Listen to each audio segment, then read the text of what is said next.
جو لوگ اللہ پر ایمان لائیں، کہیں کہ ہمارا رب اللہ ہے، پھر اس پر جم جائیں، ان پر فرشتوں کا نزول ہوتا ہے۔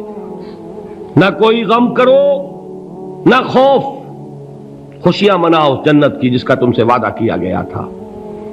اللہ کی ربوبیت پر اطمینان جب انسان کو ہو جاتا، میرا ہے ربی اللہ، انسان کے لیے نہ کوئی کھٹکا، نہ کوئی خطرہ، نہ کوئی خوف، نہ کوئی حزن۔ جو کچھ ہو رہا ہے کس کے اذن سے ہو رہا ہے؟ اللہ کے اذن سے۔ اللہ کے اذن کے بغیر پتہ تک نہیں ہلتا۔ یہ کوئی اندھا بہرا مادہ نہیں ہے جس سے مجھے کوئی خوف ہو۔ اندھا بھینسا چلا آ رہا ہو، اس سے تو ڈرنے کا ہر انسان کو ڈرنا چاہیے، نہ معلوم کس کو ٹکر مار دے۔ لیکن نہیں، اس کائنات کو چلانے والا ایک سمیع و بصیر خدا ہے، وہ جو میرا دوست ہے، میرا ولی ہے۔ اللہ ولی الذین آمنوا یخرجہم من الظلمات الی النور۔ اللہ اہل ایمان کا ولی ہے، ساتھی ہے، پشت پناہ ہے، مددگار ہے، حمایتی ہے۔ بتائیے جسے یقین ہو جائے کہ اللہ میرا مددگار، اللہ میرا محافظ، اللہ میرا پشت پناہ، اللہ میرا حمایتی، اس کے لیے کوئی خوف ہوگا؟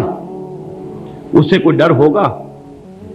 میں مثال دیا کرتا ہوں ایک بہت سادہ، پنجاب کے دیہات کی۔ تو بڑا چودھری ہے اور کوئی غریب کسان ہے۔ اس غریب کسان کے جانوروں کو ہر وقت اندیشہ ہوگا چوری کا، کوئی میری بھینس کھول کر نہ لے جائے، کوئی میرا بیل کھول کر نہ لے جائے۔ لیکن جس کے بارے میں یہ سب کو معلوم ہو کہ وہ جو بڑا چودھری ہے وہ اس کا دوست ہے، اس کی بچیا کو کوئی خوف ہوگا؟ اس کی بھینس پر کوئی ہاتھ ڈالے گا؟ اسے کوئی اندیشہ ہوگا؟ نہیں۔ کیوں؟ کہ وہ بڑا چودھری، بڑا اس کا یہاں کا سردار، جاگیردار، سب کو معلوم ہے وہ میرا دوست ہے، کوئی میرے خلاف اقدام نہیں کر سکتا۔ اس دنیا میں یہ چھوٹی سی بات اگر آپ کے دلی اطمینان اور سکون کا باعث بن سکتی ہے تو ذرا تصور کیجئے۔ میں لفظ تصور استعمال کروں گا صرف اس لیے کہ اس کا ہم جس کو کہتے ہیں ادراک اور شعور کر نہیں سکتے، اگر کے ساتھ کر سکتے۔ اگر یقین ہو کہ اللہ میرا مددگار اور یقین ہو کہ اللہ ہر آن میرے ساتھ ہے، پھر کوئی خوف، کس کا خوف؟ کوئی شے اللہ سے بالاتر ہے؟ کوئی قوت اس سے زیادہ طاقتور ہے؟ کوئی اس کے ارادے کو بدلنے والا ہے؟ کوئی اس کی مشیت کے آڑے آنے والا ہے؟ یہی بات ہے جو حضور نے فرمائی۔ یہ ایمان کا حاصل ہے لب لباب، کہ دیکھو اچھی طرح اس بات کو ذہن نشین کر لو، اگر تمام انسان مل کر تمہیں کوئی نقصان پہنچانا چاہے نہیں پہنچا سکتے، مگر جو کچھ اللہ نے لکھ دیا ہو، اور تمام انسان مل کر تمہیں کوئی نفع پہنچانا چاہیں نہیں پہنچا سکتے، مگر وہ شے جو اللہ نے طے کر دی ہو۔ آپ پھر میں کہوں گا ذرا طاری کیجئے، اسے فرض کیجئے، اسے سوچئے۔ اگر اس حدیث پر ہمارا دل ٹھکا ہوا ہو تو کسی سے ڈر ہوگا؟ یہ مجھے نقصان نہ پہنچا دے، یہ میری رپورٹ خراب نہ کر دے، یہ میری انکریمنٹ نہ رکوا دے، یہ میرا یہ نہ بگاڑ دے، یہ میرا یہ نقصان نہ پہنچا دے۔ اس کا ڈر، اس کا ڈر، اس کا خوف، اس کی خوشامد، اس کے لیے جا کر طرح طرح سے اپنی عزت نفس کو ذلیل کروانا اس کے سامنے، یہ سب کچھ کیوں کرتا ہے انسان؟ جب سمجھتا ہے کہ اس کے ہاتھ میں میرا کوئی نفع ہے، اس کے ہاتھ میں میرے لیے کوئی ضرر ہے، یہ مجھے کوئی گزن پہنچا سکتا ہے، یہ مجھے کوئی نقصان پہنچا سکتا ہے، یہ میرا کوئی کام بنا سکتا ہے، یہ میری کوئی ضرورت پوری کر سکتا ہے، اسی کا نام شرک ہے۔ جہاں آپ نے یہ سمجھا کہ غیر اللہ کے اندر کوئی طاقت موجود ہے، وہی شرک ہے۔ بتوں سے تجھ کو امیدیں، خدا سے نومیدی، مجھے بتا تو صحیح اور کافری کیا ہے؟ شرک تو یہ ہے۔ جس پر بھی تمہیں یہ خیال ہے، کلمہ ہے یہ کلمہ سوم، لا حول ولا قوت الا باللہ، ذرا اس پر دل کو کبھی اگر آپ تصور کریں، پھر فرض کریں، دل ٹھک جائے اس پر، کوئی طاقت نہیں۔ یہی بات تھی جو شیخ عبد القادر جیلانی رحمۃ اللہ علیہ نے اپنی وصیت میں اپنے بچے سے کہی. 11ویں دینے والے ہیں، لیکن حضرت شیخ عبد القادر جیلانی کی وصیت اور تعلیمات کو کتنے لوگ ہیں کہ جانتے ہو؟ یہ جن مقامات تک پہنچے ہیں وہ کس چیز کی بدولت پہنچے؟ انہوں نے جو پیغام دیا وہ کیا تھا؟ اے میرے بچے، جس طریقے سے قرآن مجید میں حضرت لقمان کی نصیحتیں جو ہے نقل کر دی گئی ہیں، میں یہ عرض کروں گا بالفرض اگر قرآن حضرت عبد القادر جیلانی کے بعد نازل ہوا ہوتا تو شیخ عبد القادر کی یہ نصیحتیں بھی قرآن میں درج ہوتی. اتنی اونچی نصیحتیں ہیں. اے میرے بچے، اس حقیقت کو ذہن نشین کر لے، لا فاعل فی الحقیقت ولا مؤثر الا اللہ. اس کائنات میں نہ کوئی فاعل حقیقی ہے نہ مؤثر حقیقی ہے سوائے اللہ کے. کسی شے میں کوئی تاثیر نہیں اگر اللہ نہ چاہے. آگ جلا نہیں سکتی اگر اللہ نہ چاہے. پانی ڈبو نہیں سکتا اگر اللہ نہ چاہے. زہر ہلاک نہیں کر سکتا اگر اللہ نہ چاہے. کوئی چیز فائدہ نہیں پہنچا سکتی اگر اللہ نہ چاہے. تو در در پہ کیوں سر جھکاتے ہو؟ در در پر کیوں جبیں سائی کرتے ہو؟ سب کے سامنے کیوں ہاتھ پھیلاتے ہو؟ ایک اللہ سے مانگو. ایک اللہ کے سامنے زمین پر اپنی جبین رکھو. لا فاعل فی الحقیقت ولا مؤثر الا اللہ. نظر آتا ہے ہمیں کہ پانی پیاس بجھا دیتا ہے.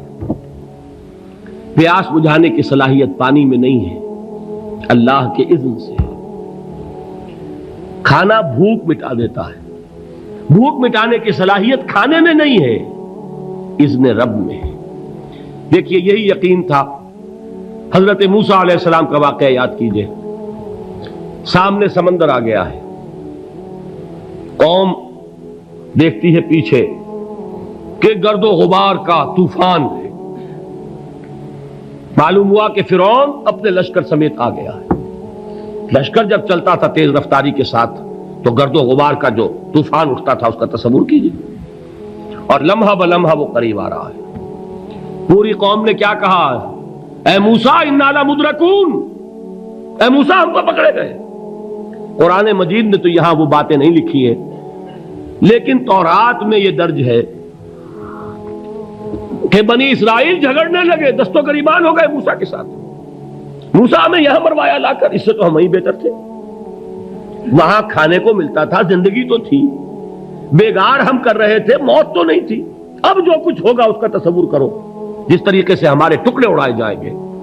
تو لڑ رہے ہیں حضرت موسیٰ علیہ السلام سے. یہ تورات کی تفصیل ہے. قرآن میں صرف اتنا آیا ہے، پریشان ہو کر انہوں نے کہا انا لمدرکون. موسیٰ ہم تو پکڑے گئے. اس وقت موسیٰ کا جواب کیا ہے؟ کلا ان معی ربی سیہدین. نہیں، میرے ساتھ میرا رب ہے، وہ راستہ دے گا. بتائیے کہاں راستہ نظر آ رہا ہے؟ یہ ہے ایمان بالغیب. راستہ نظر نہ آئے تب اللہ پر یقین ایمان ہے. جیب میں پیسے ہوں اور تب دل کو اطمینان ہے تو ایمان کس پر ہوا؟ پیسے پر، اللہ پر نہیں. جب وسائل و ذرائع نہ ہو اور پھر یقین ہو کہ اللہ مسبب الاسباب ہے، وہ اسباب کا پابند نہیں ہے، وہ اسباب کا محتاج نہیں ہے، اسباب اس کے محتاج ہیں. اگر یہ یقین ہے تو اللہ پر ایمان ہے. یہ نہیں ہے تو تمہارا ایمان اسباب پر ہے، وسائل پر ہے، ذرائع پر ہے، مادیات پر ہے، اللہ پر نہیں. اس وقت کہاں راستہ تھا؟ کوئی راستہ تھا؟ سمندر ہے اور ادھر سے لشکر آ گیا ہے. کلا ان معی ربی سیہدین. اب دیکھیے ایمان کہہ دینا آسان ہے، ہوا معکم اینما کنتم. جہاں کہیں بھی تم ہوتے ہو اللہ تمہارے ساتھ ہوتا ہے. لیکن اس کا یقین قائم ہو جائے تو زمین و آسمان کا فرق واقع ہو جائے. یہی بات ہوئی حضور کے ساتھ. غار ہے، چھپے ہوئے ہیں محمد الرسول اللہ اور آپ کے وہ یار غار ابو بکر صدیق رضی اللہ تعالی عنہ. اقبال نے حضرت ابو بکر کی شان میں چند اشعار کہے صرف، لیکن واقعہ یہ ہے کہ بھاری بھاری نظموں پر اور قصیدوں پر بھاری ہے. طویل ترین نظمیں اور قصیدے ہوں ان پر بھاری ہے. ہمتیں ابو بکر کی ہمت جو ہے کشت ملت را چو ابر، جیسے بارش سے کھیتی اپجتی ہے، ابو بکر کی ہمت اور عزیمت اس امت کو اسی طرح سینچنے والی ہے۔ ثانیے اسلام و غار و بدر و قبر، وہ دوسرے تھے اسلام میں، دوسرے پہلے کون تھے؟ انا اول المومنین، حضور فرماتے ہیں سب سے پہلا ایمان لانے والا میں، دوسرے ابو بکر۔ ویسے ہمارے ہاں یہ چلتا ہے اختلاف، حضرت علی پہلے ہیں کہ حضرت ابو بکر پہلے ہیں، لیکن اس میں بڑی خوبصورت تطبیق قائم کی ہے علماء نے، اور بہت صحیح ہے۔ چار کے بارے میں فیصلہ ہی مت کرو کہ کون پہلے ہے، ان کی ایک عجیب تقسیم کر دی ہے۔ آزاد مردوں میں، بالغ مردوں میں سب سے پہلے ابو بکر، بچوں میں سب سے پہلے علی، خواتین میں سب سے پہلے خدیجہ، اور غلاموں میں سب سے پہلے زید ابن حارثہ۔ بڑی پیاری تقسیم ہے، یہ چاروں ہی پہلے ہیں، ہر ایک کے لیے اولیت ہے۔ اور واقعہ یہ ہے کہ اگر زمانی اعتبار سے تعین ہوگا تو پہلے خدیجۃ الکبریٰ آئیں گی رضی اللہ تعالی عنہ، کسی اور سے بات کرنے کی نوبت بعد میں آ سکتی ہے، پہلے تو اہلیہ محترمہ سے بات ہوئی، آتے ہی پہلی وحی ہوئی ہے، ابھی تبلیغ کا حکم نہیں تھا، کس کو بتایا واقعہ؟ ابھی اپنی نبوت کی تبلیغ کا تو حکم ہی نہیں آیا، واقعہ کس کا ہے؟ وہ خدیجہ کا ہے۔ جب کہا ہے کہ خشیت علی نفسی، مجھے اپنی جان کا اندیشہ ہے، تو کیا جواب دیا خدیجہ نے رضی اللہ تعالی عنہا؟ وہ صدیقۃ الکبریٰ ہے، صدیقات جو ہے خواتین ان میں چوٹی پر خدیجۃ الکبریٰ ہے رضی اللہ تعالی عنہا، اور صدیق جو مرد ہیں ان میں صدیق اکبر ہے ابو بکر صدیق رضی اللہ تعالی عنہ، لیکن صدیقات میں چوٹی پر۔ جب حضور نے فرمایا خشیت علی نفسی، کیا فرمایا؟ کیا عرض کیا؟ کیسے تسلی دی؟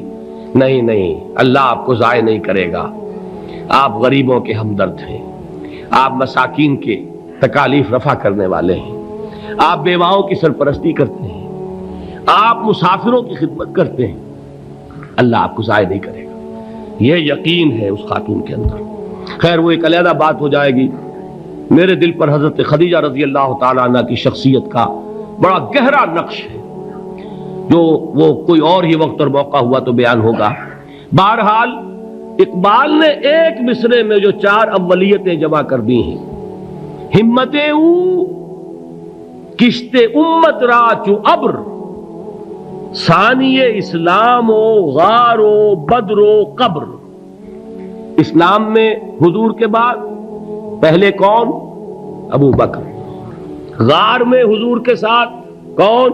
ابو بکر۔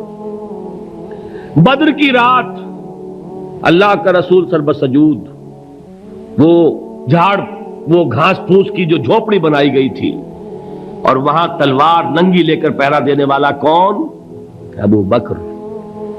اور اس حجرہ عائشہ میں محمد کے بعد سب سے پہلے دفن ہونے والا کون؟ ابو بکر رضی اللہ تعالی عنہ صلی اللہ علیہ وسلم۔ وہ جو معاملہ میں سنا رہا تھا غار ثور کا، حضرت ابو بکر بھی حضور کے خیال سے لرز گئے ہیں۔ آپ کو یاد ہوگا کہ جا کر پہلے تمام جتنے سوراخ تھے انہیں بند کیا ہے، ایک سوراخ رہ گیا تھا جس کو بند کرنے کے لیے کوئی کپڑا نہیں تھا، وہاں اپنی ایڑی رکھی ہے، تب کہا ہے حضور سے تشریف لائیے، اور اپنے زانو پر حضور کو لٹایا ہے، اور وہاں کسی موذی جانور نے کاٹا ہے، حضور کی آنکھ لگ گئی تھی، اس وقت اس بل کے اندر جو بھی بچھو ہے کیا ہے واللہ عالم، اس نے کاٹا ہے، اس کی تکلیف کی وجہ سے ابو بکر کی آنکھوں سے آنسو ٹپک گئے، حضور کے چہرے مبارک پر پڑے ہیں، تو حضور جاگے ہیں، معاملہ کیا ہے؟ ایڑی نہیں ہٹائی وہاں سے، مبادا وہ جانور وہاں سے نکل کر محمد الرسول اللہ کو کوئی گزن پہنچا دے، ابو بکر کی ایڑی ہے، جس طرح چاہے کھا لے، ختم کر دے، جان نکل جائے تب کوئی آنچ آئے محمد پر تو آئے، لیکن جیتے جی نہیں۔ وہ ہے ابو بکر حضور کے خیال سے۔ اس وقت حضور نے پھر اپنا لعاب دہن لگایا ہے، اور اس سے پھر آپ کی تکلیف ختم ہوئی۔ جیسے خیبر میں حضرت علی کی آنکھ دکھ رہی تھی، اس کو جو شفا حاصل ہوئی ہے وہ بھی حضور کے لعاب دہن سے ہوئی۔ تو بہرحال اس وقت انہوں نے کہا ہے کہ اے نبی یا رسول اللہ، اگر اس وقت ان میں سے کسی نے غیر ارادی طور پر بھی اپنے قدموں کی طرف جھانک لیا تو پکڑے جائیں گے۔ کیا جواب تھا اللہ کے رسول کا؟ لا تحزن ان اللہ معنا، اللہ ہمارے ساتھ ہے، کیوں گھبراتے ہو ابو بکر؟ یہ ہے ایمان باللہ، میرا مالک اللہ، میرا رازق اللہ، میرا محافظ اللہ، میرا مددگار اللہ، میرا پشت پناہ اللہ، میرا دوست اللہ۔ یہ دوستی ہے اللہ کی جو لب لباب ہے، حاصل ہے ایمان کا، اسی کا نام ولایت ہے۔ اولیاء اللہ کے سروں پر سینگ نہیں ہوتے، جس کے دل میں ایمان راسخ ہو چکا ہو وہی اللہ کا ولی ہے، جسے اللہ پر یقین ہو چکا ہے وہی اللہ کا ولی ہے، جسے یقین ہے اللہ میرے ساتھ ہے، میرا مددگار، میرا پشت پناہ، میرا ساتھی، میرا دوست، میرا محبوب، میرا محب۔ اللہ اہل ایمان سے محبت کرتا ہے، واللہ یحب الصادقین، ان اللہ یحب الذین یقاتلون فی سبیلہ صفا کانہم بنیان مرصوص۔ اللہ محبت کرنے والا، اہل ایمان محبوب، اور اہل ایمان محبت کرنے والے اللہ محبوب۔ والذین آمنوا اشد حبا للہ۔ آپ تصور کیجئے جسے یہ رشتہ ایمان یا رشتہ ولایت حاصل ہو جائے، الا ان اولیاء اللہ لا خوف علیہم ولا هم یحزنون، آگاہ ہو جاؤ، اللہ کے دوستوں کے لیے نہ کوئی خوف ہے نہ کوئی حزن ہے۔